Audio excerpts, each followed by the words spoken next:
Hello बच्चों, बिल्कुल मज़े में। तो आज अपन EMW के मतलब इलेक्ट्रोमैग्नेटिक वेव के जेई मेन के साल 2021 से साल 2025 के बीच में जितने भी टफ पीवाईक्यू आ रखे हैं, या फिर मैं बोलूँ ये मस्ट डू पीवाईक्यू है अगर तुम्हें अपनी प्रिपरेशन को बूस्टअप करना है तो वो आज अपन इस वीडियो में देखेंगे। लेकिन चालू करने से पहले मैं तुम्हें कुछ बताना चाहता हूँ। एक हम लोगों ने एक स्प्रेडशीट प्रिपेयर करी है। इस स्प्रेडशीट का जो लिंक है तुम्हें वो वीडियो के डिस्क्रिप्शन में मिल जाएगा। तो जब तुम इस लिंक को खोलोगे तो तुम्हें कुछ ऐसे दिखाई देगा। तो यहाँ पर मैथमेटिक्स भी है, फिजिक्स भी है और केमिस्ट्री भी है। तो जैसे मैंने यहाँ पर इलेक्ट्रोस्टैटिक्स वाले चैप्टर का टफ पीवेक्यू वाली सीरीज का सेशन लिया है, तो उसके जस्ट बगल में उसकी यूट्यूब की वीडियो का लिंक है, उसके जस्ट बगल में उसकी पीडीएफ है। तो ये तीनों सब्जेक्ट में है, तो ये बहुत ही ऑर्गेनाइज्ड वे में है। तुम्हें इधर उधर ढूंढने की जरूरत नहीं पड़ेगी, इसलिए बनाया गया है। बाकी तुम नेक्स्ट पर यही चैनल पर जाकर भी देख सकते हो। तो यहाँ पर एक कोर्सेज नाम का सेक्शन होगा, वहाँ पर फिजिक्स, मैथमेटिक्स, केमिस्ट्री तीनों की प्लेलिस्ट है। और ये बहुत ही बेनिफिशियल सीरीज है, इसका तुम्हें पूरा फायदा उठाना चाहिए। चलो अपन तो चालू करते हैं अपने क्वेश्चन अब। तो ये अपने पास पहला क्वेश्चन है। तो क्वेश्चन क्या बोल रहा है, a parallel plate capacitor of the area capital A, जो कि अपन को 16 सेंटीमीटर स्क्वायर गिवन है। Separation between the plates is 10 centimetre and is charge by a DC current. ठीक है। Consider a hypothetical plane surface of area A naught, जो कि अपन को 3.2 सेंटीमीटर स्क्वायर गिवन है। Inside the capacitor and parallel to the plate at an instant, the current through the circuit is 6 ampere. At the same instant, the displacement current through A naught is, और ये अपन को ये milli ampere में बताना है। तो यार ज़्यादा टफ तो नहीं है, आसान सा ही है। अगर तुम्हें कॉन्सेप्ट पता है तो मतलब 10 सेकंड के अंदर अंदर ये वाला क्वेश्चन हो जाएगा। तो ये अपने पास दो पैरेलल प्लेट हैं, मतलब कैपेसिटर बना रहा हूँ मैं यार। ठीक है। और इनका जो एरिया अपन को गिवन है ना, वो अपन को गिवन है 16 सेंटीमीटर स्क्वायर। ठीक है। और इनके बीच का सेपरेशन भी गिवन है, जो कि है 10 सेंटीमीटर। उसका कुछ खास यूज है नहीं। ठीक है। और जो तुम्हारी सर्किट में जो करंट फ्लो कर रही है, वो कर रही है बेसिकली 6 एम्पियर की। मतलब ये कंडक्शन करंट है किसी इंस्टेंट पर। ठीक है। तो IC मतलब कंडक्शन करंट तुम्हारा 6 एम्पियर है। तो मुझे पता है कि जो तुम्हारा डिस्प्लेसमेंट करंट होगा वो भी 6 एम्पियर होगा, क्योंकि मुझे पता है कि IC और ID क्या होते हैं, बराबर होते हैं। ये तुमने पढ़ भी रखा होगा। अब तुम देखो, यहाँ पर एक हाइपोथेटिकल सरफेस बना रहा हूं मैं। इसका जो एरिया है ना अपने पास, वो A नॉट है, जो कि 3.2 सेंटीमीटर स्क्वायर गिवन है। और ये जो हाइपोथेटिकल सरफेस जो मैंने बनाया है ना, ये तुम्हारी कैपेसिटर की प्लेट के पैरेलल है। मतलब इसकी जो सरफेस है वो कैपेसिटर की प्लेट की सरफेस के पैरेलल है। तो मुझे बताना है कि इस हाइपोथेटिकल सरफेस से कितना तुम्हारा डिस्प्लेसमेंट करंट पास हो रहा है। तुम देखो, अगर मैं तुमसे पूछूं कि बताओ ये जो अपन ने प्लेट जो ली है ना, तो इसकी पूरी सरफेस से जो तुम्हारा डिस्प्लेसमेंट करंट पास हो रहा होगा वो तुम्हारा 6 एम्पियर का होगा। इसमें तो कोई दिक्कत है नहीं। तो अगर मैं करंट डेंसिटी निकालूं, किसकी, डिस्प्लेसमेंट करंट की, तो क्या आएगा अपने पास वो।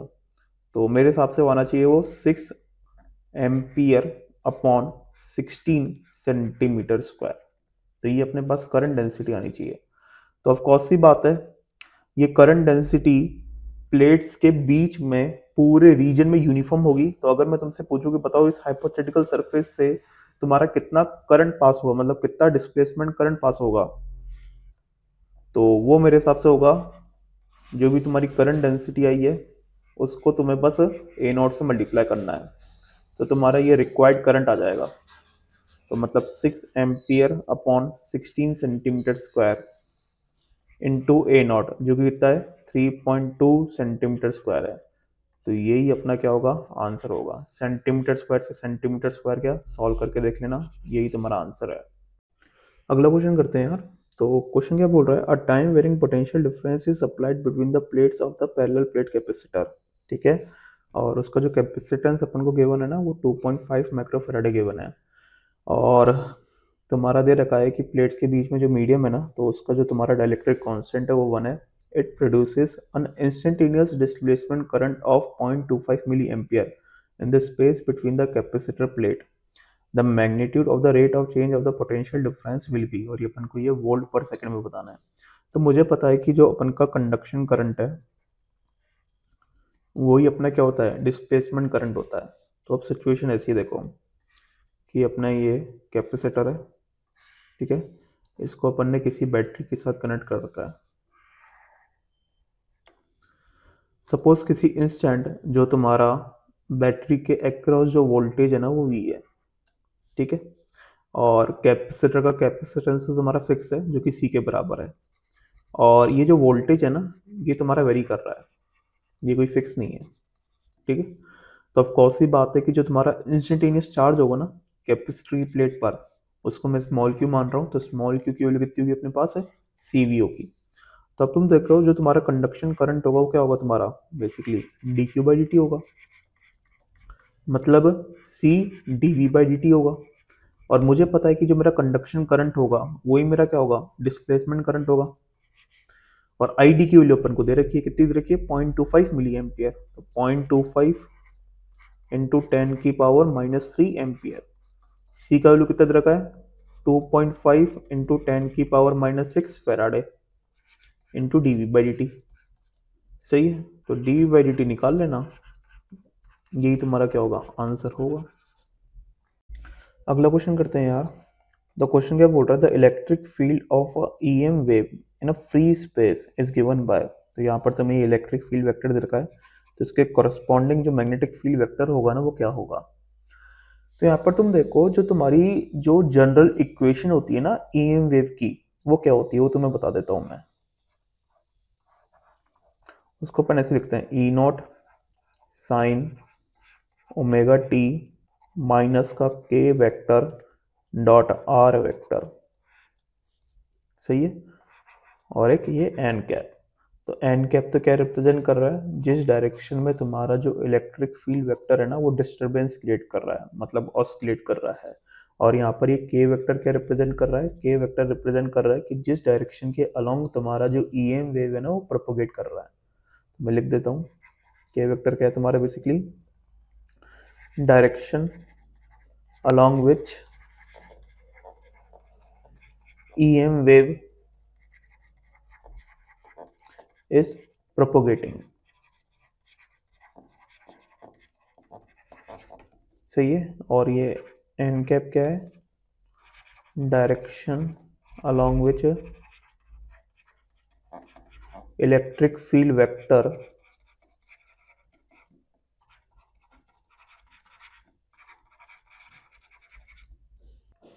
Is oscillating.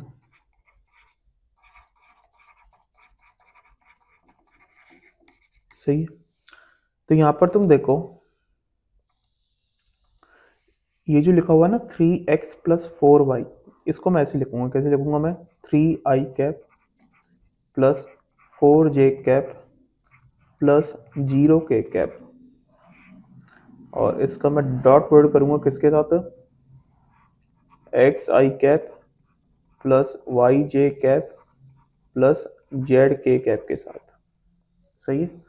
तो तुम देखो जब तुम 3i cap plus 4j cap plus 0k cap का जब तुम डॉट प्रोडक्ट करोगे xi cap plus yj cap plus zk cap के साथ, तो क्या आएगा अपने पास, ये अपने पास आएगा 3x प्लस 4y, सही है। तो यहाँ पर तुम देखो जो r वेक्टर जो होता है ना वो तो simply xi cap plus yj cap plus zk cap होता है। तो अगर मैं कंपेयर करके देखूँ तो यहाँ पर जो अपने पास k वेक्टर जो आ रहा है, k वेक्टर अपने पास आ रहा है simply 3i cap plus 4j cap. तो इसके अलोंग तुम्हारा जो EM वेव है ना वो प्रोपोगेट कर रहा है। तो तुम देखो अपन को तो यूनिट वेक्टर से मतलब है, तो इसके अलोंग जो यूनिट वेक्टर होगा वो क्या होगा, जिसको मैं k कैप बोलूँगा, तो k कैप अपने पास क्या आ जाएगा मेरे हिसाब से 3i cap plus 4j cap by 5, सही है। तो इस यूनिट वेक्टर के अलोंग अपना जो EM वेव है ना वो प्रोपोगेट कर रहा है। बाकी तुम देखो यहाँ पर जो तुम्हारा इलेक्ट्रिक फील्ड जिस डायरेक्शन के अलोंग तुम्हारा डिस्टरबेंस क्रिएट कर रहा है या ऑसिलेट कर रहा है, उसके अलोंग तुम्हारा यूनिट वेक्टर क्या होगा, जो कि ये एन कैप है। तो यहाँ पर तुम्हारा मैं उसको ई कैप बोल देता हूँ। तो ई कैप अपना सिंपली हो जाएगा 4i cap minus 3j cap by 5। सही है। अब अपन को ये निकालना है कि जो मैग्नेटिक फील्ड है ना, वो किस डायरेक्शन के अलोंग डिस्टरबेंस क्रिएट कर रहा है या ऑसिलेट कर रहा है। तो अगर मेरे को बी कैप निकालना होता है तो मैं कैसे निकालता हूँ मैं, तो मैं सिंपली करूँगा के कैप क्रॉस ई कैप। तो इस डायरेक्शन के अलोंग जो अपन का मैग्नेटिक फील्ड है ना, वो डिस्टरबेंस क्रिएट करेगा। तो करो 3i cap plus 4j cap by 5, इसका क्रॉस करना है तुमको किसके साथ, 4i cap minus 3j cap by 5 के साथ। तो करके देखो। तो i j k क्या लिखा हुआ है, 3 4 0, और दूसरे में क्या लिखा हुआ है, 4 माइनस 3 0। तो ये अपना आएगा बेसिकली आई कैप के साथ तो 0 आ गया, माइनस जे कैप के साथ भी अपना 0 आ गया, और के कैप के साथ आ जाएगा बेसिकली -9 -16 मतलब -25। तो यार ये माइनस का 25 के कैप। तो इसको मैं लिखूंगा बेसिकली माइनस का 25 के कैप अपॉन 25, तो मतलब ये माइनस का के कैप। तो जो तुम्हारा मैग्नेटिक फील्ड है ना, वो इस डायरेक्शन के अलोंग तुम्हारा क्या कर रहा है, अपन का डिस्टरबेंस क्रिएट कर रहा है। सही है। तो इसके हिसाब से ऑप्शन 1 और ऑप्शन 2 तो हो ही नहीं सकता, ठीक है ना, क्योंकि यहाँ पर के कैप है, यहाँ पर भी के कैप है, और कोफिशिएंट भी तुम्हारे पॉजिटिव है। तो आंसर तुम्हारा ऑप्शन 3 या ऑप्शन 4 में से होगा। ठीक है भाई। तो तुम्हारा तुम देखो जो तुम्हारा इलेक्ट्रिक फील्ड का जो एम्पलीट्यूड है वो कितना है। तो अगर मैं तुमसे पूछूं कि बताओ तुम्हारे ई नॉट की वैल्यू कितनी है, तो ई नॉट की वैल्यू क्या बोलोगे तुम, ई नॉट की वैल्यू क्या हो जाएगी तुम्हारी, 57 इंटू 5। भाई ये तुम्हारा कोई यूनिट वेक्टर नहीं है, इसका मैग्नीट्यूड तुम्हारा 5 के बराबर होगा, तो 57 इंटू 5। सही है। तो तुम्हारे बी नॉट की वैल्यू क्या आएगी, 57 इंटू 5 बाई सी। तो ये तुम्हारा होगा बी नॉट। तो यार ऑप्शन 4 भी गलत हो गया, क्योंकि तुम्हारा जो बी नॉट है ना, यहाँ पर तुम देखो 57 अपॉन सी है, जबकि क्या होना चाहिए था 57 इंटू 5 अपॉन सी। यहाँ पर तुम देखो 5 भी आ रहा है, तो 57 इंटू 5 बाई सी। हाँ, तो ये सही लग रहा है मेरे को। तो और के कैप के अलोंग मतलब माइनस के कैप के अलोंग तुम्हारा मैग्नेटिक फील्ड ऑसिलेट कर रहा है। तो आंसर क्या होगा अपने पास, ऑप्शन 3 होगा, और ये तुम्हें पता होना चाहिए। सही है। अगर ये नहीं पता होगा तो फिर ये क्वेश्चन तुम सॉल्व नहीं कर पाओगे। ठीक है, अच्छा क्वेश्चन था, अपन ने कर लिया है। अगला क्वेश्चन करते हैं यार। क्वेश्चन में बोल रहा है the magnetic field of the EM wave is given by B vector. ठीक है, अपन को बताना है कि इसके करस्पॉन्डिंग जो तुम्हारा इलेक्ट्रिक फील्ड वेक्टर होगा वो क्या होगा। तो तुम देखो तुम्हारा बी नॉट क्या गिवन है, बी नॉट तुम्हारा गिवन है बेसिकली 30। सही है, क्योंकि ये तो तुम्हारा यूनिट वेक्टर है, तो इसका मैग्नीट्यूड तो 1 हो गया, तो बचा केवल ये। तो बी नॉट का वैल्यू 30 है, तो ई नॉट का वैल्यू क्या आएगा तुम्हारे पास, 30 इंटू सी आएगा। सही है। तो ये अपना 30 इंटू सी होना चाहिए अपना ई नॉट। तो अब ये तो चारों ऑप्शनों में ही है। ठीक है, और तुम्हारा ये जो साइन के अंदर वाला जो फैक्टर होगा ना, ये तो एज इट इज होगा। तो इसके हिसाब से ऑप्शन 1 और ऑप्शन 3 तो एलिमिनेट हो गया, तो आंसर ऑप्शन 2 और ऑप्शन 4 में से होगा। अब तुम देखो जो तुम्हारा ये ईएम वेव है ना, वो प्लस के कैप के अलोंग तुम्हारा क्या कर रहा है, प्रोपोगेट कर रहा है। ठीक है, direction of EM wave propagation कैसे पता लगाया मैंने, तुम देख सकते हो कि तुम्हारा जो जेड का कोफिशिएंट है और जो तुम्हारा टी का जो कोफिशिएंट है ना, वो अपोजिट साइन का है। तो प्लस के कैप के अलोंग मतलब प्लस जेड एक्सिस के अलोंग तुम्हारा जो ईएम वेव है ना, वो प्रोपोगेट करेगा। बाकी तुम्हारा बी कैप भी गिवन है। बी कैप कितना गिवन है तुम्हें, बी कैप गिवन है तुमको √3/2 I cap plus J cap by 2, अब अगर तुम्हें ई कैप निकालना है तो ई कैप कैसे निकालोगे यार? तो मेरे हिसाब से ई कैप तो अपन ऐसे निकालते हैं, कैसे?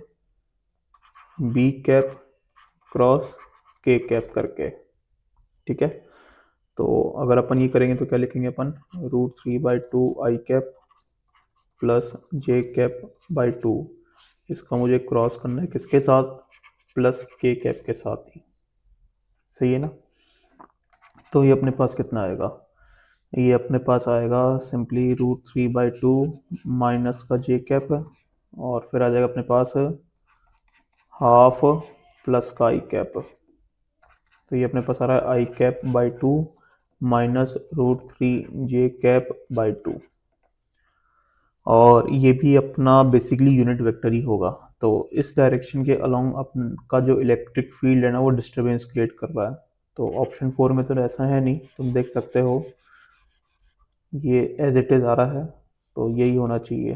तो ऑप्शन 2 अपना आंसर होना चाहिए।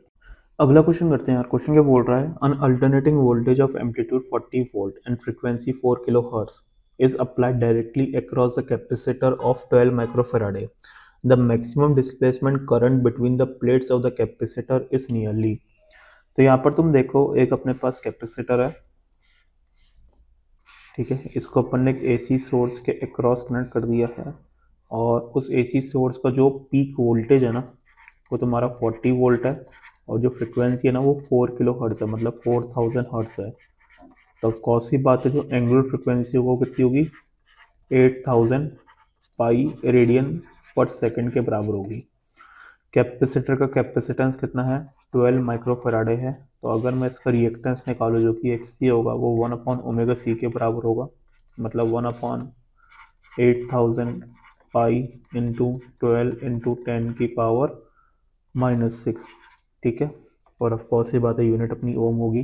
तो अपन की जो मैक्सिमम डिस्प्लेसमेंट करंट है बिटवीन द प्लेट्स, वो कब होगी? जब कंडक्शन करंट भी अपना मैक्सिमम होगा, सही, क्योंकि आईसी और आईडी अपना बराबर होता है। तो आईसी की जो मैक्सिमम वैल्यू है वो अपन के आईडी की मैक्सिमम वैल्यू के बराबर होगी, और आईसी की मैक्सिमम वैल्यू क्या होगी तुम्हारी? पीक वोल्टेज, जो कि 40/XC। तो कैलकुलेट कर लेना, यही तुम्हारा क्या होगा? आईडी मैक्स भी होगा। अगला क्वेश्चन करते हैं। क्वेश्चन क्या बोल रहा है? A plane EM wave is propagating along the X direction, ठीक है भाई। तो जो तुम्हारा ईएम वेव है ना, वो प्लस एक्स एक्सिस के अलोंग प्रोपोगेट कर रहा है। तो यहाँ पर तुम्हारा जो टी का और जो तुम्हारा एक्स का जो कोफिशिएंट होना चाहिए ना, वो अलग अलग होना चाहिए। तो चार ऑप्शन में ही है ऐसा, ठीक है भाई। It has a wavelength of 4 millimetre, ठीक है भाई। तो लैम्डा तुमको गिवन है 4 millimetre. If the electric field is in the y direction with a maximum magnitude of 60 volt per meter, the equation of the magnetic field is। तो E not तुमको given है 60 volt पर metre, ठीक है। और ये किस डायरेक्शन के अलोंग तुम्हारा बेसिकली ऑस्किलेट हो रहा है? वो तुम्हारा है जे कैप। और तुम्हारा जो ईएम वेव जिस डायरेक्शन के अलोंग प्रोपेगेट हो रहा है ना, तो उसके अलोंग जो तुम्हारा यूनिट वेक्टर होगा, मतलब जो तुम्हारा सी कैप जो गिवन है, वो तुमको गिवन है आई कैप। तो अगर मेरे को बी कैप निकालना होगा तो बी कैप कैसे निकालूंगा मैं? तब कौन सी बात है, वो होगा अपने पास सी कैप क्रॉस ई कैप, मतलब I cap cross J cap. तो ये अपने पास के कैप आ जाएगा। तो मैग्नेटिक फील्ड तुम्हारा बेसिकली के कैप के अलोंग अपना डिस्टर्बेंस क्रिएट कर रहा है, ठीक है भाई। और अगर ऐसा है तो अब कौन सी बात है, ऑप्शन 3 तो होगा नहीं। ऑप्शन 3 में तो बी एक्स लिखा गया है, बी एक्स तो होगा नहीं, बेसिकली बी जेड ही आएगा, ठीक है। और तुम देखो क्या आंसर आना चाहिए फिर, ठीक है। तो करते हैं यार, कौन सी बड़ी बात है। तो यहाँ पर तुम देखो, अपन को ई नॉट गिवन है, तो बी नॉट क्या होगा अपने पास? ई नॉट बाई सी, मतलब 60/3 इंटू 10 की पावर 8। तो कितना आ गया ये? 2 इंटू 10 की पावर -7। तो ये अपना ये बी नॉट होगा। तो इसके हिसाब से ऑप्शन 1 भी गलत हो गया। तो अपना जो आंसर है, क्या तो ऑप्शन 2 हो सकता है या फिर ऑप्शन 4 हो सकता है। चलो देखते हैं। तो तुम देखो इधर, यहाँ पर जो तुम्हारा x का जो कोफिशिएंट है ना वो क्या है, π/2 इंटू 10⁻³ और यहाँ पर तुम्हारा x का कोफिशिएंट क्या है, π/2 है ना। तो तुम देखो इधर, शायद तुम्हें पता होगा कि जो तुम्हारा x का जो कोफिशिएंट होता है वो क्या होता है, तो वो होता है k, एंगुलर वेव नंबर, जो कि क्या होगा 2π/λ। और लैम्डा कितना गिवन है अपने को, लैम्डा अपने को गिवन है 4 मिलीमीटर, मतलब 4 इंटू 10⁻³ तो कितना आ गया अपने पास, ये आ जाएगा 10⁻³/2 पाई, और यूनिट होती है मीटर इनवर्स। तो ये अपने पास क्या आ रहा है, π/2 इंटू 10⁻³ मीटर इनवर्स। तो अगर ऐसा है तो यहाँ पर तो तुम देखो x का जो कोफिशिएंट है वो केवल π/2 है, और यहाँ पर तुम्हारा x का जो कोफिशिएंट है वो π/2 इंटू 10⁻³ है। तो यही तो होगा यार, π/2 इंटू 10⁻³ x का कोफिशिएंट, जो कि एंगुलर वेव नंबर होता है। तो ऑप्शन 2 अपना आंसर होगा। अगला क्वेश्चन करते हैं यार। क्वेश्चन क्या बोल रहा है, a parallel plate capacitor has a capacitance C, जो कि अपन को कितना गिवन है, 200 पिकोफैराड गिवन है। It is connected to 230 volt AC supply with the angular frequency of 300 radian per second. The RMS value of the conduction current in the circuit and the displacement current in the capacitor respectively are. तो यहाँ पर तुम देखो हर instant जो तुम्हारा conduction current होगा और जो तुम्हारा डिस्प्लेसमेंट करंट होगा वो बराबर होगा। तो मैं ऐसे ही बोलूँगा कि कंडक्शन करंट का जो आरएमएस वैल्यू है और जो तुम्हारा डिस्प्लेसमेंट करंट का जो आरएमएस वैल्यू है वो बराबर होगा। तो अगर ऐसा है तो इसके हिसाब से तुम देख सकते हो कि तुम्हारा जो ऑप्शन 3 है और जो तुम्हारा ऑप्शन 2 है वो तो एलिमिनेट ही हो गया। अगर तुम्हें तुक्का भी लगाना है ना तो ऑप्शन 1 और ऑप्शन 4 में लगाना, ठीक है, ऑप्शन 2 और ऑप्शन 3 में मत लगाना। तो अब तुम देखो, एक अपने पास कैपेसिटर है, इसके अक्रॉस अपन ने एक एसी सोर्स कनेक्ट कर दिया है, उसका अपन को आरएमएस वैल्यू गिवन है। आरएमएस वैल्यू कितना गिवन है अपन को, 230 वोल्ट गिवन है, और जो एंगुलर फ्रिक्वेंसी गिवन है वो गिवन है 300 रेडियन पर सेकेंड, और इसका जो कैपेसिटेंस अपन को गिवन है वो गिवन है 200 पिकोफैराड है। तो इसका जो रिएक्टेंस हो जाएगा जो कि एक्सी वो क्या हो जाएगा अपने पास 1/ωc, मतलब 1/300 इंटू 200 पिकोफैराड है, मतलब 200 इंटू 10⁻⁻12। सही है, तो ये अपने पास एक्सी आ गया। तो अपन के पास जो कंडक्शन करंट की जो आरएमएस वैल्यू है वो क्या आ जाएगी, वो आ जाएगी सिंपली V/RMS/XC, ठीक है। और यही अपना क्या होगा, डिस्प्लेसमेंट करंट की आरएमएस वैल्यू होगी। तो सॉल्व कर लेना, आंसर आ जाएगा। अगला क्वेश्चन करते हैं यार। क्वेश्चन क्या बोल रहा है, if E vector and K vector represent the electric field and the propagation vector of the EM wave in the vacuum, ठीक है, then the magnetic field vector is given by, और ओमेगा के अपने पास angular frequency है।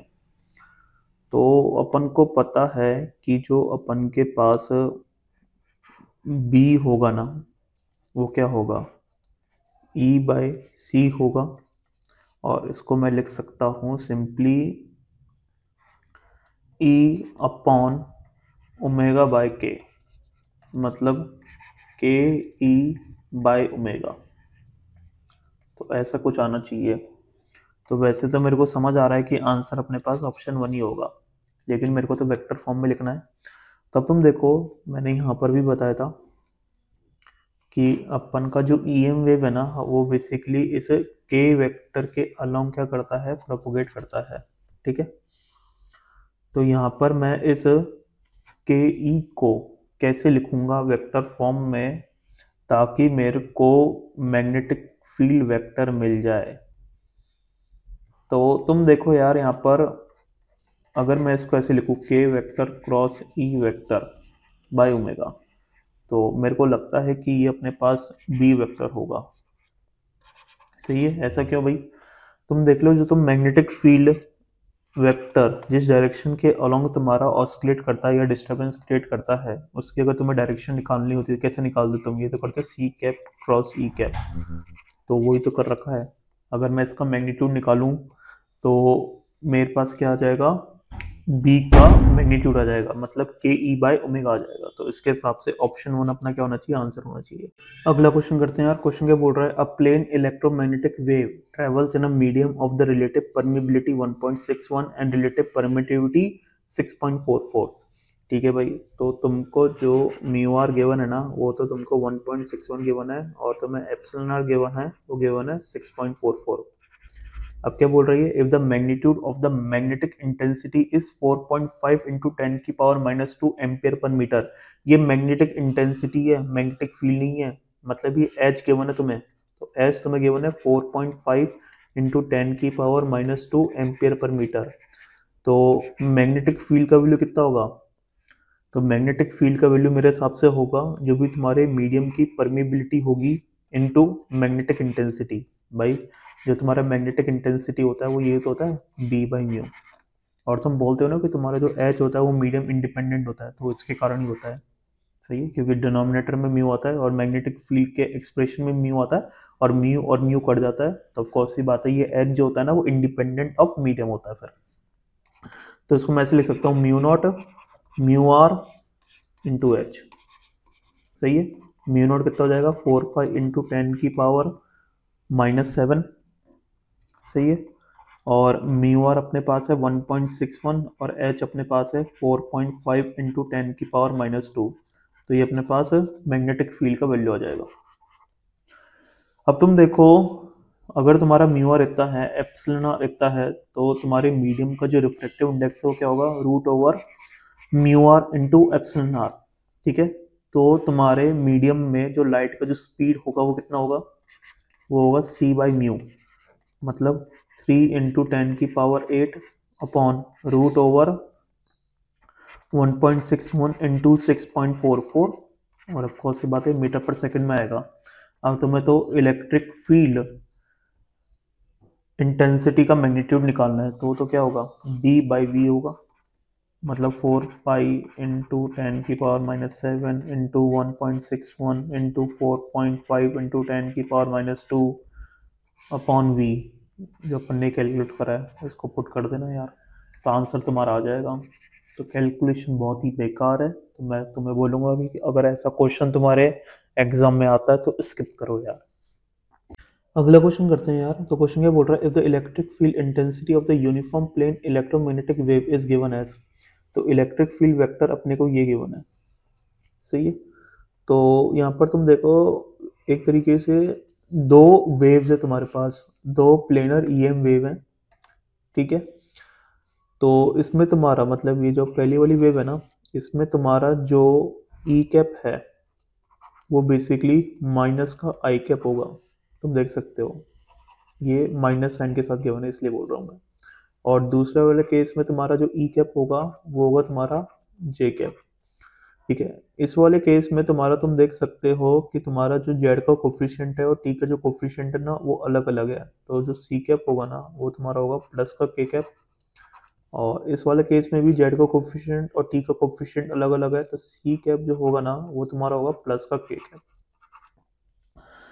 तो अगर मैं पहले वाले केस की बात करूं तो उसमें जो मेरा बी कैप आएगा, पहले वाले केस की बात कर रहा हूँ मैं, तो कैसे निकालूंगा मैं, तो ऑफकोर्स ये बात है जो मैं बी कैप निकालता हूँ तो ऐसे निकालता हूँ मैं सी कैप क्रॉस ई कैप करके, तो मतलब के कैप क्रॉस माइनस आई कैप, तो क्या आएगा अपने पास, ये माइनस का जे कैप आएगा। और दूसरे वाले केस में जो अपना बी कैप है वो क्या आएगा, दोबारा वही सी कैप क्रॉस ई कैप करके निकालना है, तो मतलब अपना आएगा ये के कैप क्रॉस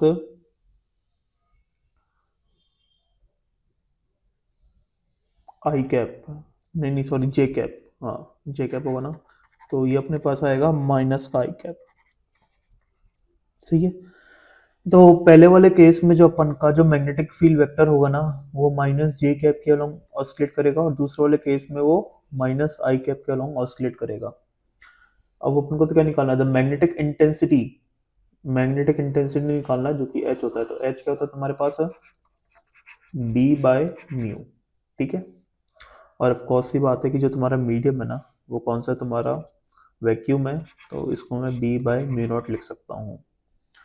तो तुम देखो अगर मैं मैग्नेटिक फील्ड वेक्टर लिखूं तो पहले वाले के लिए क्या लिखूंगा मैं, तो तुम्हारा जो एम्पलीट्यूड है ना पहले वाले का वो 301.6 है, तो क्या लिखूंगा मैं 301.6 बाई सी। सही है, और ये तो एज इट इज हो जाएगा, और डायरेक्शन तुम्हारा हो जाएगा बेसिकली माइनस का जे कैप। और दूसरे वाले के लिए क्या लिखूंगा मैं, तो तुम्हारा जो एम्पलीट्यूड है वो तो हो जाएगा 452.4 बाई सी, ये वाला तुम्हारा एज इट इज। सही है, और डायरेक्शन हो जाएगा तुम्हारा माइनस का आई कैप। तो ये तो मैंने मैग्नेटिक फील्ड वेक्टर लिख दिया। तो अगर मेरे को मैग्नेटिक इंटेंसिटी जो कि एच वेक्टर अगर मेरे को लिखना है तो वो क्या होगा अपने पास, simply B vector by mu naught. तो बस म्यू नॉट से डिवाइड कर देना, मतलब यहाँ पर भी म्यू नॉट आ जाएगा और यहाँ पर भी म्यू नॉट आ जाएगा, तो तुम्हारे पास क्या आ जाएगा, एच वेक्टर आ जाएगा। फिर तो करके देख लेना, और फिर कैलकुलेशन वगैरह करनी है यार, ठीक है, और तुम्हारा आंसर आ जाएगा। ये बाकी मैं ऑप्शन से भी कर सकता हूँ क्या, तो अगर मैं ऑप्शन से करना चाहूँ तो ऑप्शन 1 होगा नहीं, क्योंकि यहाँ पर तुम देखो प्लस का ए वाई कैप और प्लस का ए एक्स कैप गिवन है, ये तो होगा नहीं। सिमिलर वे में तुम्हारा ऑप्शन 2 भी नहीं होगा, ठीक है। अब बात करते हैं अपन ऑप्शन 3 और ऑप्शन 4। तो ऑप्शन 3 और ऑप्शन 4 में तुम्हारा आंसर हो सकता है, हाँ। तो यार कैलकुलेशन तो करनी पड़ेगी तुम्हें, जो भी तुम्हारा आंसर आएगा, ठीक है। अगला क्वेश्चन करते हैं यार। क्वेश्चन क्या बोल रहा है, the displacement current of 4.425 micro ampere is developed in the space between the plates of the parallel plate capacitor when the voltage is changing at the rate of 10 की पावर 6 वोल्ट पर second. ठीक है भाई। The area of the each plate of the capacitor is 40 centimetre square. The distance between the each plate of the capacitor is x into 10 की power -3 metre. तो अपन को x का वैल्यू बताना है। तो यहाँ पर तुम देखो एक अपने पास ये कैपेसिटर है, ठीक है, इसको अपन ने एक बैटरी के अक्रॉस कनेक्ट कर दिया है, और उस बैटरी के अक्रॉस जो तुम्हारा वोल्टेज है ना वो तुम्हारा कोई फिक्स नहीं है, ये वेरी कर रहा है।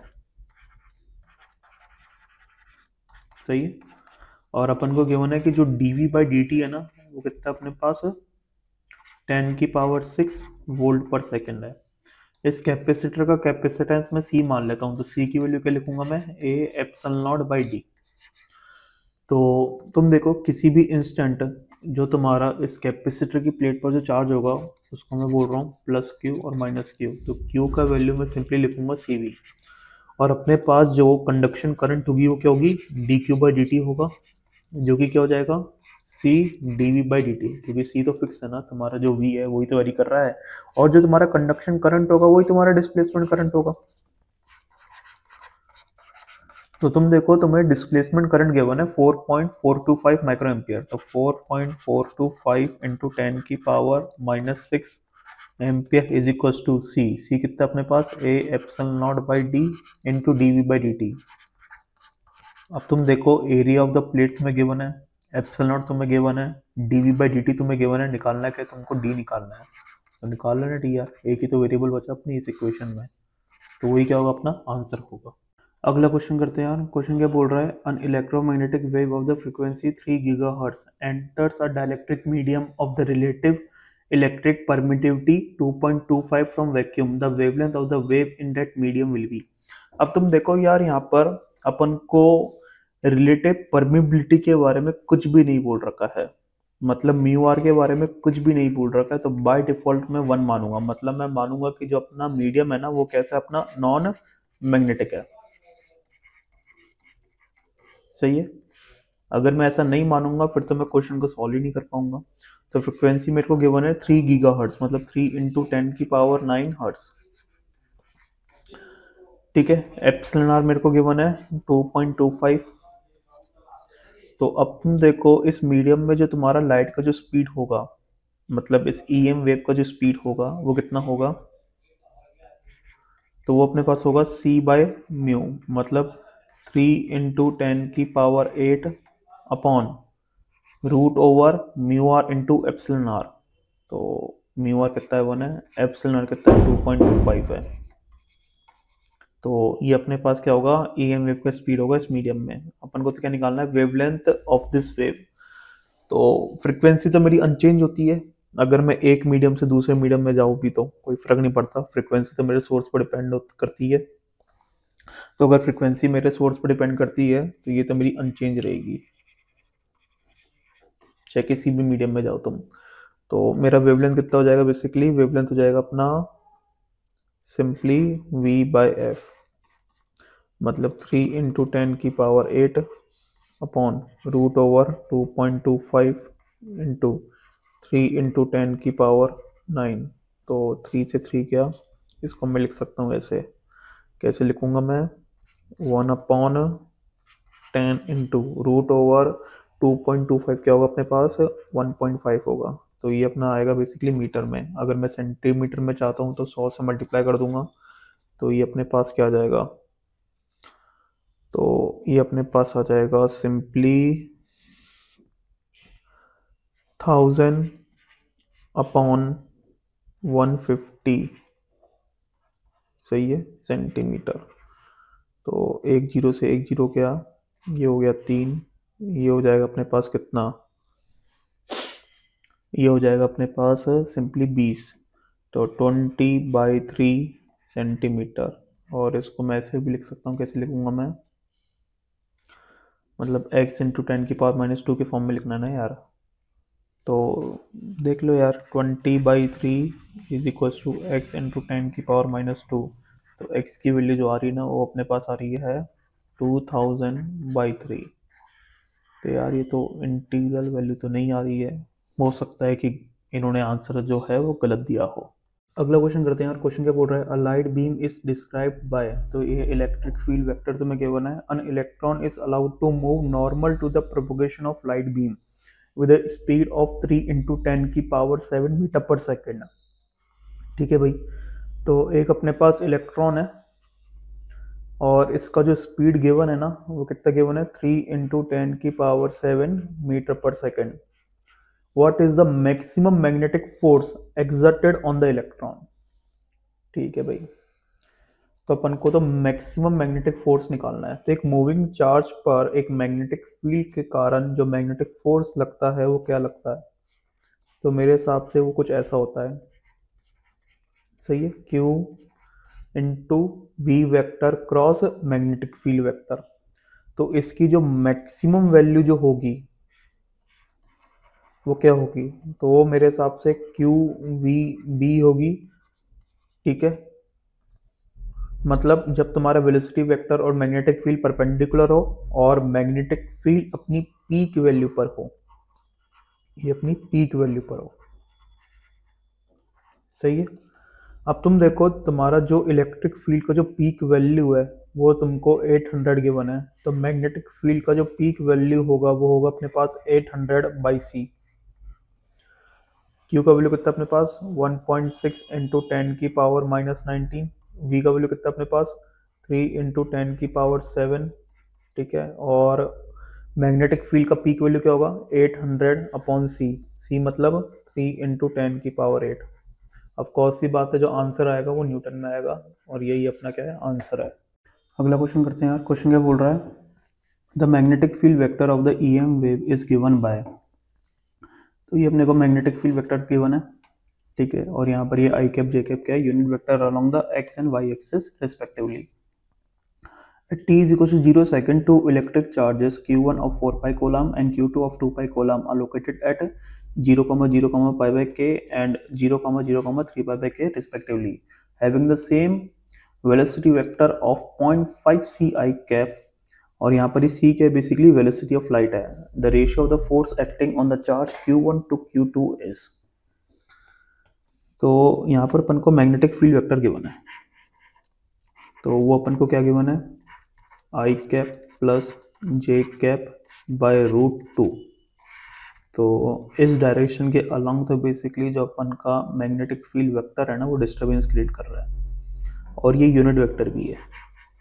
ठीक है, और उसकी पीक वैल्यू अपने पास B0 है, और ये मैंने एज इट इज लिख दिया।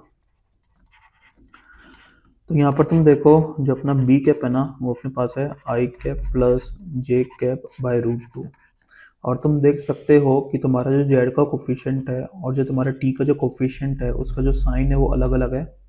तो इसका ये मतलब है कि तुम्हारा जो EM वेव है ना वो प्लस जेड एक्सिस के अलोंग प्रोपोगेट कर रहा है। तो यहाँ पर जो अपना सी कैप होगा वो बेसिकली मैं के कैप लिख सकता हूँ। तो अगर मेरे को ये निकालना है कि जो इलेक्ट्रिक फील्ड है वो किस डायरेक्शन के अलोंग डिस्टर्बेंस क्रिएट कर रहा है, तो कैसे निकालूंगा मैं निकालूंगा B cap cross C cap करके, मतलब I cap plus J cap by root 2। इसका मुझे क्रॉस करना है किसके साथ, के कैप के साथ। तो ये अपना कितना आएगा, ये अपना आएगा माइनस का J cap plus I cap by root 2, मतलब I cap minus J cap by root 2। तो ये अपना क्या हो गया, ई कैप हो गया। तो इस डायरेक्शन के अलोंग अपना जो इलेक्ट्रिक फील्ड वेक्टर है ना वो डिस्टर्बेंस क्रिएट कर रहा है। सही है। अपने पास दो चार्ज पार्टिकल है, एक तो है Q1 और एक अपने पास है Q2। सही है। Q1 की वैल्यू कितनी है अपने पास, Q1 की वैल्यू अपने पास है 4 पाई कोलम और Q2 की वैल्यू कितनी है 2 पाई कोलम। जैसे कि मेरे को रेशियो फाइंड आउट करना है, तो लेट सपोज मैं Q2 को ले लेता हूँ Q और Q1 को लूंगा मैं फिर मैं 2Q, क्योंकि मेरे को रेशियो फाइंड आउट करना है ना, तो वो Q और Q कैंसिल आउट हो जाएगा, तो कोई दिक्कत वाली बात नहीं है। अब तुम देखो दोनों का जो वेलोसिटी वेक्टर है ना वो भी सेम है, जो कि 0.5c आई कैप है। तो इसका वेलोसिटी वेक्टर है 0.5c आई कैप और इसका भी वेलोसिटी वेक्टर है 0.5c आई कैप। सही। अब तुम देखो इधर, अब अपन से क्या बोला है, at time t is equal to 0 second. ठीक है, टाइम है अपने पास 0 सेकेंड और लोकेशन अपन को ये गिवन है दोनों चार्ज पार्टिकल की, पहले की ये है दूसरी की ये है। तो at time t is equal to 0 second सबसे पहले तुम ये फाइंड आउट करो कि तुम्हारा जो मैग्नेटिक फील्ड वेक्टर होगा वो क्या होगा। तो यहाँ पर t is equal to 0 put कर दो, तो मेरे हिसाब से जो अपन के पास मैग्नेटिक फील्ड वेक्टर जो आएगा वो क्या आएगा, तो मैग्नेटिक फील्ड वेक्टर अपना ये आएगा B naught I cap plus J cap by root 2 cos के जेड। सही है।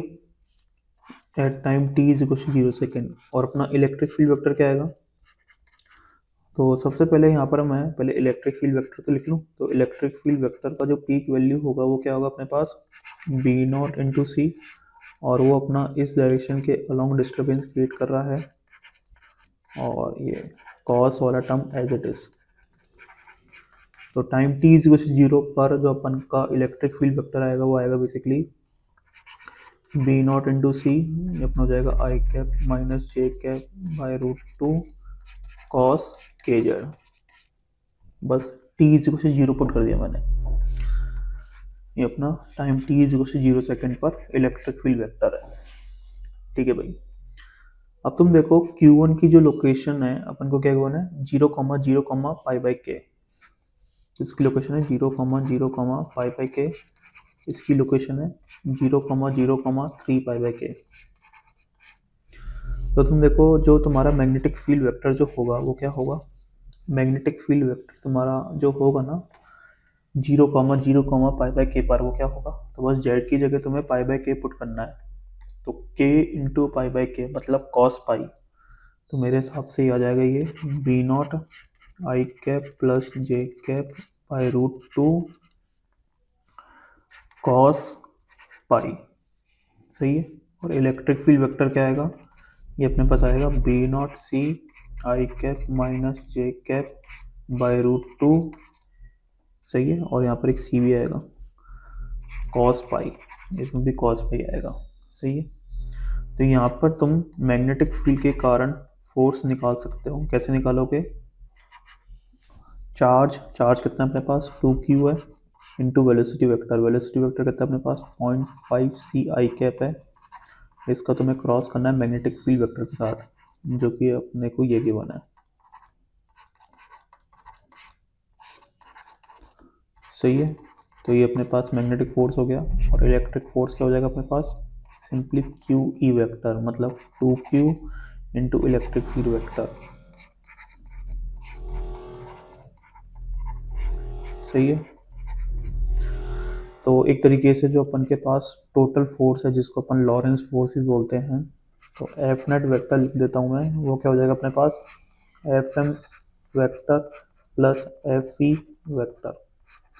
अब सिमिलर वे में तुम्हें इसके लिए भी ऐसे ही फाइंड आउट करना है।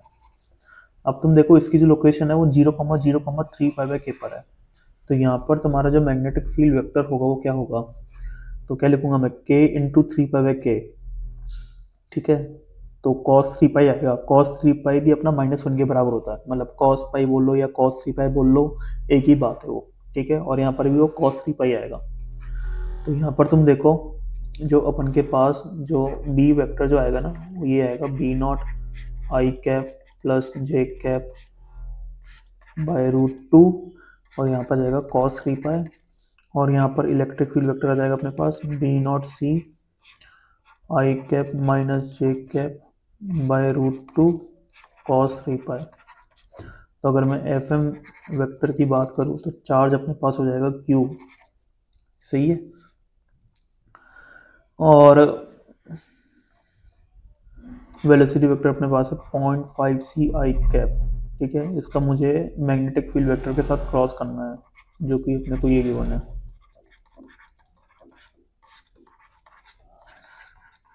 सही कर रहा हूँ मैं। तो अब तुम देखो जैसे इसको मैं एफ एम 1 वेक्टर लिख रहा हूँ, इसको मैं एफ ई 1 वेक्टर लिख रहा हूँ, इसको मैं एफ नेट 1 वेक्टर लिख रहा हूँ, और इसको मैं एफ एम 2 वेक्टर लिख रहा हूँ। तो तुम देखोगे कि ये अपना जो बराबर होगा ना, वो बराबर होगा एफ एम 1 वेक्टर बाई 2 के, क्योंकि जो अंदर वाला जो एक्सप्रेशन है ना, ये जो अंदर वाला जो एक्सप्रेशन है वो तो बिल्कुल सेम है, ठीक है। बस चार्ज तुम्हारा 2q की जगह q है, तो मैं ऐसे लिख सकता हूँ, कोई दिक्कत वाली बात नहीं है। सिमिलर वे में जब तुम एफ ई 2 वेक्टर निकालोगे तो क्या होगा अपने पास q into electric field vector, जो कि क्या हो जाएगा b0 c by √2 i cap minus j cap into cos 3π। भाई cos 3π बोलो या cos π बोलो, एक ही बात है, ठीक है ना। तो यहाँ पर तुम देखो ये अपना बराबर होगा एफ ई 1 वेक्टर बाई 2 के, ठीक है। तो अगर मेरे को फाइंड आउट करना है कि एफ नेट 2 वेक्टर क्या होगा, तो क्या होगा अपने पास वो F M 2 vector plus F E 2 vector. तो मैं इसको लिख सकता हूँ, ये अपना बराबर होगा F M 1 vector by 2 plus F E 1 vector by 2। तो इसको मैं लिख सकता हूँ half F M 1 vector plus F E 1 vector, सही है। तो अपने पास ये एफ नेट 2 वेक्टर के बराबर होगा। तो तुम देखो इधर अपन को तो फाइंड आउट क्या करना है, रेशियो फाइंड आउट करना है ना। तो अगर मैं रेशियो फाइंड आउट करूँगा, मतलब एफ नेट 1 वेक्टर का mod upon F net 2 vector का मॉड, तो तुम देखो अगर मेरा ये एफ नेट 1 वेक्टर का मॉड अगर x आ रहा है ना, तो एफ नेट 2 वेक्टर का जो मॉड आएगा ना वो x/2 आएगा। तो ये रेशियो बेसिकली 2/1 आएगा, तुम देख सकते हो, ये अपन ने देख लिया है। अगर मैं इसको बोल रहा हूँ कि इसका जो मॉड है वो अगर x है, तो इसका जो मॉड होगा ना वो अपने पास x/2 होगा। तो रेशियो अपने पास क्या आएगा 2:1। तो आंसर क्या होगा अपने पास ऑप्शन 3। अगला क्वेश्चन करते हैं यार। क्वेश्चन क्या बोल रहा है, electric field of a plane electromagnetic wave propagating through a non magnetic medium is given by. तो ये अपना ये नॉन मैग्नेटिक मीडियम है, तो ऑफ कोर्स सी बात है कि जो म्यू आर होगा ना वो अपना क्या होगा 1 होगा, ठीक है। अब तुम देखो इलेक्ट्रिक फील्ड वेक्टर अपने को ये गिवन है, तो जो t का जो कोफिशिएंट होगा वो ओमेगा होगा, और x का जो कोफिशिएंट होगा वो k होगा। और मुझे पता है कि जो तुम्हारा EM वेव का जो स्पीड है वो क्या होगा ओमेगा बाई k, मतलब 2 इंटू 10⁻10 अपॉन 200। तो मेरे हिसाब से आ जाएगा ये 10⁸ मीटर पर सेकेंड, सही है। और ये अपना किसके बराबर होगा c बाई म्यू के, मतलब 3 इंटू 10⁸ बाई म्यू। तो म्यू का वैल्यू कितना आ गया 3 आ गया, और ये म्यू किसके बराबर होगा √μr इंटू एप्सिलॉन r। तो 3 is equals to root over mu R, तो अपने पास 1 है, तो एप्सिलॉन आर मेरे हिसाब से आ जाएगा 9। और एप्सिलॉन आर ही क्या होता है, डाइलेक्ट्रिक कांस्टेंट होता है, तो आंसर क्या होगा इसका 9, तो ऑप्शन 1 अपना आंसर है। अगला क्वेश्चन करते हैं यार। क्वेश्चन क्या बोल रहा है, sea water at a frequency F, और ये अपन को क्या गिवन है, 9 इंटू 10 की पावर 2 हर्ट्ज गिवन है। हैज द परमिटिविटी एप्सिलॉन, जो कि क्या गिवन है, 80 एप्सिलॉन गिवन है। हैज द रेजिस्टिविटी आर, जो कि क्या गिवन है, 0.25 ओम मीटर गिवन है। Imagine a parallel plate capacitor is immersed in a sea water and is driven by the alternating voltage source, ठीक है। Then the conduction current density becomes 10 की power x times the displacement current density after the time t is equals to 1 upon 800 second. तो अपन को x का value बताना है। अब बहुत सारे बच्चे इस क्वेश्चन का जो आंसर है ना, वो बोल के आते हैं कि सर x तो अपना 0 होगा, जो कि गलत है।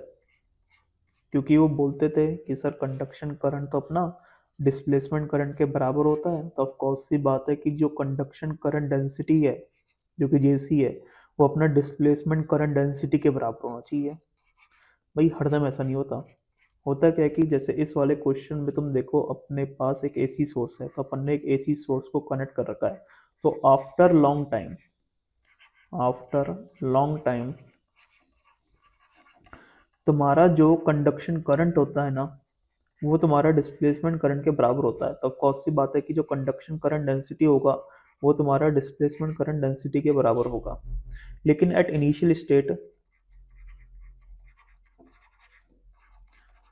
तुम्हारा जो कंडक्शन करंट होगा ना, वो डिस्प्लेसमेंट करंट के बराबर नहीं होगा, तो कंडक्शन करंट डेंसिटी भी तुम्हारा डिस्प्लेसमेंट करंट डेंसिटी के बराबर नहीं होगा। अब यहाँ पर तुम देखो, जो टाइम दे रखा है ना, मतलब आफ्टर टाइम टी, जो कि कितना गिवन है, 1/800 सेकेंड गिवन है। यार ये तो इनिशियल स्टेट जैसा ही है ना, मतलब कनेक्ट करने के कुछ देर बाद ही, तो एक तरीके से इनिशियल सिचुएशन ही है, तो आफ्टर लॉन्ग टाइम नहीं है ये। तो अगर ये इनिशियल स्टेट है, तो यहाँ पर तुम्हारा जो आईसी है और जो आईडी है वो बराबर नहीं होगा, तो कौन सी बात है कि जेसी है और जो जेडी है वो बराबर नहीं होगा, ठीक है। तो अपन को एक्स का वैल्यू फाइंड आउट करना है, तो कैसे करेंगे, तो बिल्कुल बेसिक से इस क्वेश्चन को अपन को करना पड़ेगा। तो अपन को पता है कि जो अपन के पास कंडक्शन करंट होता है वो क्या होता है, dq/dt होता है। या फिर मैं कंडक्शन करंट डेंसिटी को अगर लिखना चाहता हूँ, तो मेरे को एक पता है फॉर्मूला कि J बराबर सिग्मा ई होता है। J क्या है, कंडक्शन करंट डेंसिटी, सिग्मा क्या है, कंडक्टिविटी है, और ई क्या है, इलेक्ट्रिक फील्ड है। तो तुम देखो, इसको मैं ऐसे लिख सकता हूँ, J is equals to 1/ρ into electric field. अब तुम देखो, ये पैरेलल प्लेट कैपेसिटर है, इसके क्रॉस अपन ने एक AC सोर्स कनेक्ट करा है, ठीक है। इन प्लेट्स के बीच की दूरी लेट सपोज कितनी है, d के बराबर है। और इस AC सोर्स के अक्रॉस जो तुम्हारा वोल्टेज है ना, वो कुछ ऐसे वेरी कर रहा है। तो अगर मैं ये लिखना चाहता हूँ कि इन प्लेट्स के बीच में जो इलेक्ट्रिक फील्ड है वो टाइम के साथ कैसे वेरी कर रही होगी, तो प्लेट्स के अक्रॉस तुम्हारा जो पोटेंशियल डिफरेंस होगा वो तो अपना इसके बराबर होगा। तो इसको मैं किससे डिवाइड कर दूंगा, बेसिकली इन प्लेट्स के बीच की दूरी से, जो कि d है। तो ये अपने पास क्या है, इलेक्ट्रिक फील्ड वेक्टर है। तो J क्या आ गया अपने पास, 1/ρ इंटू V0 साइन 2π/ft/d। और ये J क्या अपने पास, बेसिकली JC है, कंडक्शन करंट डेंसिटी, सही है। अब बात करते हैं अपन डिस्प्लेसमेंट करंट की। तो डिस्प्लेसमेंट करंट का जो फॉर्मूला होता है वो होता है एप्सिलॉन d∅/dt। एप्सिलॉन की वैल्यू क्या गिवन है, 80 एप्सिलॉन नॉट गिवन है, और फाई क्या होगा अपने पास है, E इंटू ए होगा, ठीक है। तो d∅/dt क्या होगा अपने पास है, A इंटू de/dt होगा। तो A इंटू de/dt, तो E कितना अपने पास, E अपने पास है V0 साइन 2π/ft/d। तो मेरे हिसाब से de/dt अपने पास हो जाएगा V0/d into 2πf cos 2πft, सही है। तो V0/d into 2πf into cos 2πft, तो ये अपने पास क्या आ गया है, ये अपने पास आ चुका है d∅dt। तो अपन के पास जो डिस्प्लेसमेंट करंट है वो क्या आएगा, 80 एप्सिलॉन नॉट इंटू d∅dt, जो कि कितना है a v0/d into 2πf into cos 2π/ft। तो अपन के पास जो डिस्प्लेसमेंट करंट डेंसिटी होगा वो क्या हो जाएगा, सिंपली जो भी तुम्हारा डिस्प्लेसमेंट करंट है ना उसको एरिया से डिवाइड कर दो। तो मेरे हिसाब से आ जाएगा 80 epsilon naught v0/d 2πf cos 2πft। सही है। अब ये बोला जा रहा है at time t is equals to 1/800 second. यही टाइम गिवन है शायद। हाँ, जो तुम्हारा JC है ना वो कितना है 10⁻x इंटू JD। तो JC का वैल्यू गिवन है 10⁻x इंटू JD। JC कितना अपने पास, JC अपने पास है 1/ρ इंटू v0 साइन 2πft/d। सही है। Is equals to 10⁻x into JD कितना अपने पास 80 एप्सिलॉन नॉट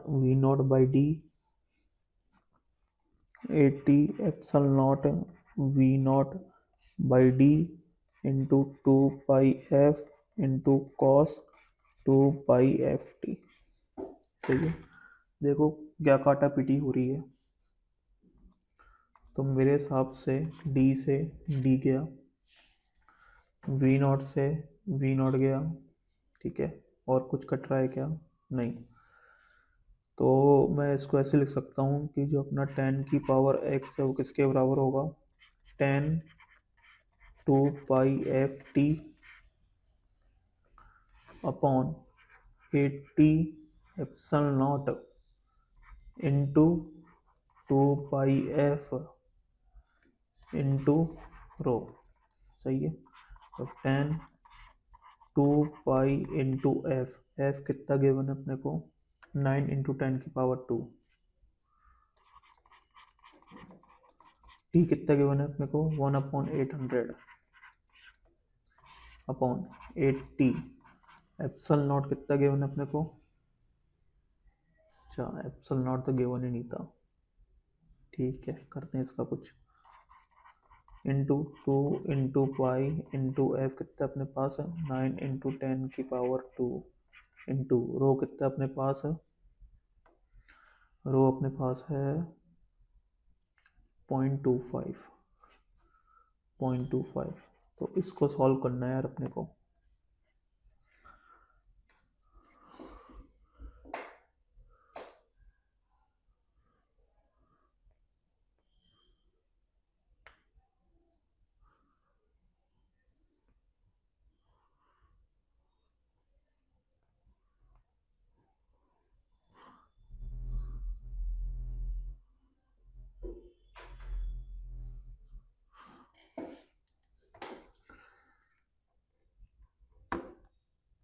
तो यार तुम इसको सॉल्व करके देखना, तुम्हारा ये जो 10⁻x है ना वो अपना बराबर आएगा बेसिकली 10⁻6 के, जहाँ तक मुझे याद है। सॉल्व तो तुम्हें ही करना पड़ेगा यार। तो यहाँ से x की वैल्यू कितनी आएगी अपने पास 6 आ चुकी है। तो इसका जो आंसर होगा वो क्या होगा 6 होगा यार। अगला क्वेश्चन करते हैं यार। तो क्वेश्चन क्या बोल रहा है, due to the presence of the EM wave whose electric component is given by E। तो अपन को ये E की वैल्यू दे रखी है, ठीक है। A cylinder of the length 200 centimeter holds a certain amount of EM energy inside it।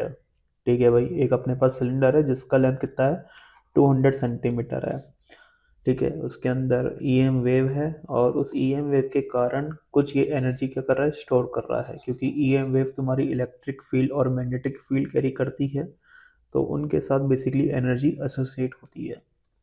अब क्या बोल रहा है, if the another cylinder of the same length but half the diameter than the previous one hold the same amount of the EM energy, the magnitude of the electric field of the corresponding EM wave should be modified as। तो यहाँ पर तुम देखो अपने पास basically दो cylinder है, ठीक है भाई, ये अपने पास पहला सिलेंडर है और ये अपने पास दूसरा सिलेंडर है। दोनों का जो लेंथ है ना, मतलब जो दोनों की जो हाइट है वो सेम है। अगर मैं इसकी एच ले रहा हूँ तो इसकी भी मैं एच ही लूँगा। ठीक है भाई। अगर मैं इस वाले का जो रेडियस है अगर आर ले रहा हूँ तो इस वाले का रेडियस मैं 2r लूँगा, क्वेश्चन में बोला गया है। ठीक है। अब तुम देखो, इस वाले सिलेंडर में जो तुम्हारी ईएम वेव है ना, तो उसका जो इलेक्ट्रिक फील्ड का जो कंपोनेंट है वो ये गिवन है। तो इसमें तुम देखो जो तुम्हारा पीक वैल्यू है वो कितना है, तुम्हारा पीक वैल्यू तुम्हारे पास है 100 न्यूटन पर कूलम। ठीक है। तो इसमें तुम्हारी जो ईएम वेव जो एनर्जी स्टोर होगी ना वो कितनी होगी, तो ऑफ कोर्स ही बात है वो अपने पास होगी basically half एप्सल not E naught का स्क्वायर। ये अपने क्या होगी बेसिकली एनर्जी डेंसिटी होगी, मतलब टोटल एनर्जी डेंसिटी होगी। तो इसमें इलेक्ट्रिक फील्ड मैग्नेटिक फील्ड दोनों का कंट्रीब्यूशन है। अब तुम्हें सिंपली किससे मल्टीप्लाई कर देना है, वॉल्यूम से। वॉल्यूम कितना हो जाएगा तुम्हारे पास, पाई 2r का होल स्क्वायर इंटू एच। ठीक है भाई। अब मैं मान लेता हूँ कि इस वाले सिलेंडर में जो अपन के पास ईएम वेव है ना, तो उसमें इलेक्ट्रिक फील्ड का जो कंपोनेंट है ना, तो इलेक्ट्रिक फील्ड का जो पीक वैल्यू है ना वो अपने पास है बेसिकली ई नॉट। तो ये ई नॉट की वैल्यू मैं निकालने की कोशिश करता हूँ। तो तुम देखो जो तुम्हारी एवरेज एनर्जी डेंसिटी होगी वो कितनी होगी, half epsilon naught E naught का स्क्वायर। तो ये तो अपने पास एवरेज एनर्जी डेंसिटी है। अब सिंपली तुम्हें किससे मल्टीप्लाई करना है, वॉल्यूम से। वॉल्यूम कितना हो जाएगा, पाई आर स्क्वायर इंटू एच। ठीक है। तो अब तुमको ये दोनों वैल्यू क्या गिवन है, सेम गिवन है। तो अगर ये दोनों वैल्यू सेम गिवन है तो तुम देखो पाई से पाई कटा, एच से एच कटा, आर स्क्वायर से आर स्क्वायर कटा, से ये हाफ एप्सल नॉट से हाफ एप्सल नॉट कटा। और यहाँ पर ई नोट का वैल्यू कितना लेना है अपने को, 100 लेना है। काट मत देना ई नोट स्क्वायर को, ठीक है ना, जल्दी जल्दी में। तो ये अपने पास आएगा बेसिकली 100 का square into 4 is equals to E naught का स्क्वायर। तो यहाँ से अपन के पास ई नॉट की वैल्यू आ चुकी है 200 न्यूटन पर कूलम। मतलब इस वाले सिलेंडर में जो अपन के पास ईएम वेव है ना, तो उसमें इलेक्ट्रिक फील्ड का जो कंपोनेंट है ना, तो उसकी जो पीक वैल्यू है वो अपने पास कितनी है, 200 है। देख लो यार कौन सा ऑप्शन सही होना चाहिए इसके हिसाब से। तो तुम देखो पीक वैल्यू 200 इसमें ही है, तो ऑप्शन 4 अपना आंसर होगा। अगला क्वेश्चन करते हैं यार। तो स्टेटमेंट बेस्ड क्वेश्चन है। तो स्टेटमेंट 1 क्या बोल रहा है, EM wave are not deflected by the electric and the magnetic field. बिल्कुल सही बात है यार। मतलब अगर तुम्हारी कोई ईएम वेव है तो एक्सटर्नल इलेक्ट्रिक फील्ड या एक्सटर्नल मैग्नेटिक फील्ड उसको कुछ भी इफेक्ट डाल नहीं सकती है, क्योंकि ईएम वेव के पास कोई चार्ज थोड़ी होता है यार, कोई चार्ज थोड़ी कैरी करती है वो। मतलब वो तो न्यूट्रल होती है, तो कोई इलेक्ट्रिक फील्ड के कारण भी फोर्स नहीं लगेगा और मैग्नेटिक फील्ड के कारण भी फोर्स नहीं लगेगा। तो स्टेटमेंट 1 तो सही है। स्टेटमेंट 2 क्या बोल रहा है, the amplitude of the electric and the magnetic field in the EM wave are related to each other as. तो अपन को पता है कि जो ई नॉट होता है ना वो किसके बराबर होता है, बी नॉट इंटू सी के बराबर होता है। और सी क्या होता है, 1/रूट over mu naught into epsilon naught. तो मैं ऐसे लिख सकता हूँ E naught is equals to B naught into 1/रूट over mu naught into epsilon naught. तो यार इसके हिसाब से तो स्टेटमेंट 2 तो गलत है अपना। तो स्टेटमेंट 1 सही है, स्टेटमेंट 2 गलत है। तो आंसर क्या हो गया, ऑप्शन 1। अगला क्वेश्चन करते हैं यार। क्वेश्चन क्या बोल रहा है, an electric bulb is rated as 200 watt. What will be the peak value of the magnetic field at 4 meter distance produced by the radiation coming from the bulb? Consider this bulb as a point source with 3.5% efficiency. तो एक अपने पास bulb है, ठीक है भाई। इस bulb का अपन को पावर दे रखा है जो कि कितना है, P है। अब यहाँ से R डिस्टेंस दूर इस पर्टिकुलर पॉइंट पर मेरे को मैग्नेटिक फील्ड का पीक वैल्यू फाइंड आउट करना है कि कितना होगा। तो सबसे पहले तुम ये देखो कि इस पर्टिकुलर पॉइंट पर इंटेंसिटी कितनी होगी। तो इंटेंसिटी तुम लिखोगे P/4πr²। लेकिन ये जब लिख सकता था मैं जब मेरा बल्ब क्या होता, 100% एफिशिएंट होता। लेकिन जो मेरा बल्ब है ना वो तो 3.5% एफिशिएंट ही है। तो इसलिए मैं इसको है ना 3.5 अपॉन 100 से मल्टीप्लाई करूँगा, ठीक है। तो एक तरीके से इस पर्टिकुलर पॉइंट पर जो मेरी इंटेंसिटी होगी ना वो ये होगी, और ये किसके बराबर होगा, ऑफ कोर्स सी बात है, ये बराबर होगा बी नॉट का whole square upon 2 mu naught into C. सही है। तुम्हें P का वैल्यू गिवन है, P का वैल्यू तुम्हारे पास है 200 वाट, ठीक है। R का वैल्यू तुम्हारे पास है 4 मीटर, C का वैल्यू तुम्हारे पास है 3 इंटू 10 की पावर 8, और म्यू नॉट का वैल्यू तुम्हारे पास है 4 पाई इंटू 10 की पावर -7। सब चीज़ें पुट करना और बी नॉट की वैल्यू निकाल लेना, और वही क्या होगा, तुम्हारा आंसर होगा, ठीक है। अगला क्वेश्चन करते हैं। क्वेश्चन क्या बोल रहा है, the intensity of the light from the bulb incident on a surface is 0.22 watt per metre square, the amplitude of the magnetic field in this light wave is dash into 10 की power -9 Tesla. अपन को इसकी dash की value बताने की, इसकी dash की value कितनी होगी। तो तुम देखो यार, इंटेंसिटी अपन को गिवन है 0.22 वाट पर मीटर स्क्वायर, और इसको मैं क्या लिख सकता हूँ, बी नॉट का whole square upon 2 mu naught into C. तुम्हें निकालना क्या है, बी नॉट निकालना है, वही तुम्हारा क्या हो जाएगा, आंसर हो जाएगा यार। अगला क्वेश्चन करते हैं। क्वेश्चन क्या बोल रहा है, the peak electric field produced by the radiation coming from the 80 watt bulb at a distance of 10 metre is. तो ये अपन को इलेक्ट्रिक फील्ड का पीक वैल्यू दे रखा है, और जो तुम्हारा बल्ब है ना वो 10% ही एफिशिएंट है, ठीक है। और जो तुम्हारा बल्ब है वो एक पॉइंट सोर्स की तरह है, तो अपन को एक्स का वैल्यू बताना है। तो तुम देखो, एक अपने पास बल्ब है, ठीक है भाई, इसका पावर मैं पी ले लेता हूँ, तो यहाँ से आर डिस्टेंस दूर इस पर्टिकुलर पॉइंट पर इंटेंसिटी क्या लिखूंगा, मैं इंटेंसिटी में लिखूंगा पी अपॉन 4 पाई r²। लेकिन ये कब लिख सकता हूँ मैं ये जब लिख सकता हूँ जब मेरा बल्ब क्या होता है, 100% एफिशिएंट होता। लेकिन जो मेरा बल्ब है ना वो तो 10% ही एफिशिएंट है, तो इसलिए मैं 10/100 से इसको मल्टीप्लाई करूंगा, और ये किसके बराबर होगा, हाफ एप्सल नॉट ई नॉट का होल स्क्वायर इंटू सी। तो यहाँ से तुम ई नॉट की वैल्यू निकाल लेना, और फिर तुम इससे कंपेयर कर लेना, और एक्स की वैल्यू तुम्हें फिर पता चल जाएगी। यही तुम्हारा क्या होगा, आंसर होगा। अगला क्वेश्चन करते हैं यार। क्वेश्चन क्या बोल रहा था, electric field intensity produce by the radiation coming from the 100 watt bulb at a distance of 3 metre is E. तो तुम देखो यार, एक अपने पास क्या बल्ब है,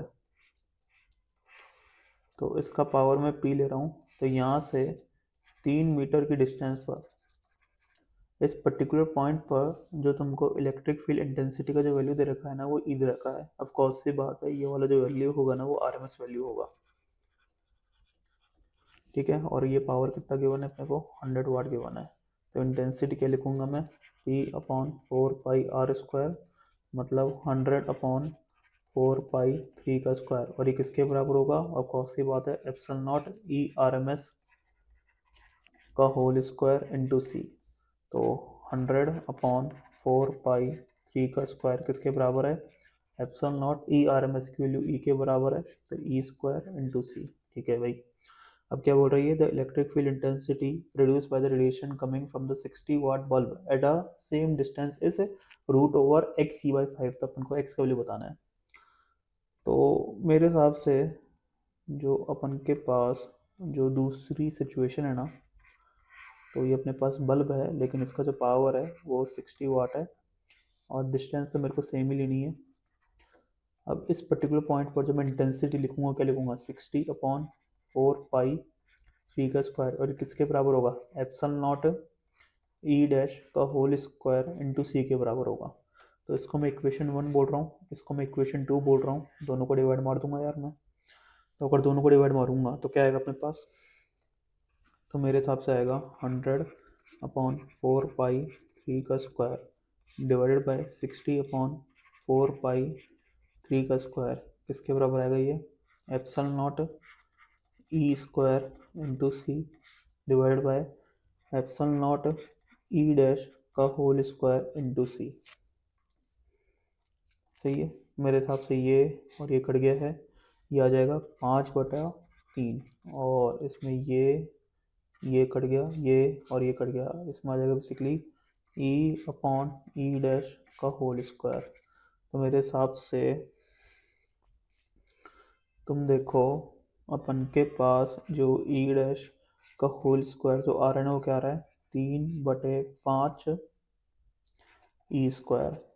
तो ई डैश की वैल्यू क्या आ रही है अपने पास, √3e/5। तो अगर मैं कंपेयर करके देखूँ तो x की वैल्यू कितनी आ रही है, 3 आ रही है। ये क्या होगा अपना आंसर होगा। अगला क्वेश्चन करते हैं यार। क्वेश्चन क्या बोल रहा था, electric field in a plane electromagnetic wave is given by. ठीक है भाई, तो ये अपन को इलेक्ट्रिक फील्ड वेक्टर गिवन है। If this wave falls normally on a perfectly reflecting surface having an area of 100 centimeter square, if the radiation pressure exerted by the EM wave on the surface during a 10-minute exposure is x upon 10 की power 9 Newton पर metre square, तो अपन को x का value बताना है। तो तुम देखो यार, जैसे अपने पास ये सरफेस है, ठीक है, जो तुम्हारी ये EM वेव है ना वो नॉर्मली फॉल कर रही है, और ये सरफेस कैसी है अपनी, रिफ्लेक्टिंग सरफेस है।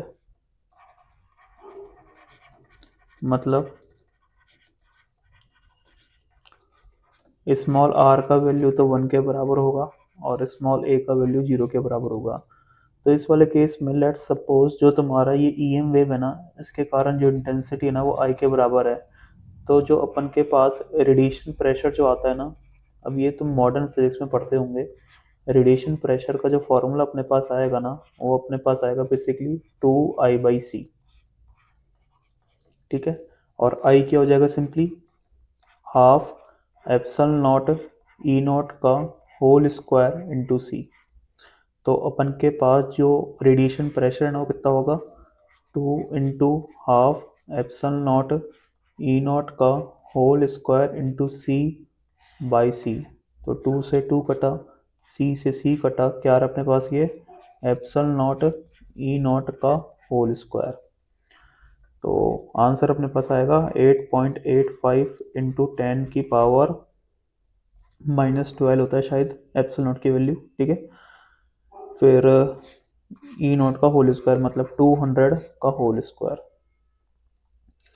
तो ऐसा कुछ आंसर आएगा यार। ठीक है ना, फिर इसको तुम x/10 की पावर 9 लिख देना।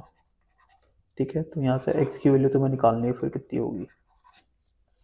अगला क्वेश्चन करते हैं यार। क्वेश्चन क्या बोल रहा था, electric field in the EM wave is given by. ठीक है भाई, तो ये अपन को इलेक्ट्रिक फील्ड का एक्सप्रेशन गिवन है। The energy content in the cylinder of the volume V, और ये एनर्जी अपन को गिवन है 5.5 इंटू 10 की पावर -12 जूल। तो अपन को बताना है कि सिलेंडर का वॉल्यूम क्या होगा सेंटीमीटर क्यूब में। तो ऑफ कोर्स सी बात है, तुम देख लो जो तुम्हारी एवरेज एनर्जी डेंसिटी वो क्या होगी, half epsilon naught E naught का स्क्वायर। सही है, इसको तुम सिंपली वॉल्यूम से मल्टीप्लाई कर दोगे तो क्या आ जाएगी, एनर्जी आ जाएगी। तो हाफ एप्सिलॉन नॉट कितना अपने पास है 8.8 इंटू 10 की पावर -12। ठीक है, ई नॉट कितना अपने पास 50 है, तो 50 का स्क्वायर इंटू वी। ये अपने को कितना गिवन है 5.5 इंटू 10 की पावर, ये क्या दे रखा है यार, 10 की पावर -12 हो जाएगा ये। ठीक है भाई, तो ये और ये कट गया, यहाँ से तुम्हें v का वैल्यू पता चल जाएगा, लेकिन ये जो v का वैल्यू आएगा वो अपने पास आएगा मीटर क्यूब में। तो जो भी आंसर है ना उसमें 10 की पावर 6 का मल्टीप्लाई कर देना, तो तुम्हें सेंटीमीटर क्यूब में आंसर मिल जाएगा। ठीक है, तो सॉल्व कर लेना। तो यहाँ पर अपने क्वेश्चन होते हैं ख़त्म। मुझे उम्मीद है कि तुम्हें ये जो सेशन है वो पसंद आया होगा। फिर भी अगर तुम्हें कोई भी डाउट है तो तुम कमेंट सेक्शन में लिख सकते हो, मैं रिप्लाई कर दूंगा, या फिर तुम टेलीग्राम पर कनेक्ट हो सकते हो। मेरा बस एक ही रिक्वेस्ट है यार कि वीडियो को लाइक वगैरह कर दिया करो, और चैनल को सब्सक्राइब नहीं कर रखा है तो चैनल को सब्सक्राइब कर देना। चलो मिलते हैं अगली वीडियो में।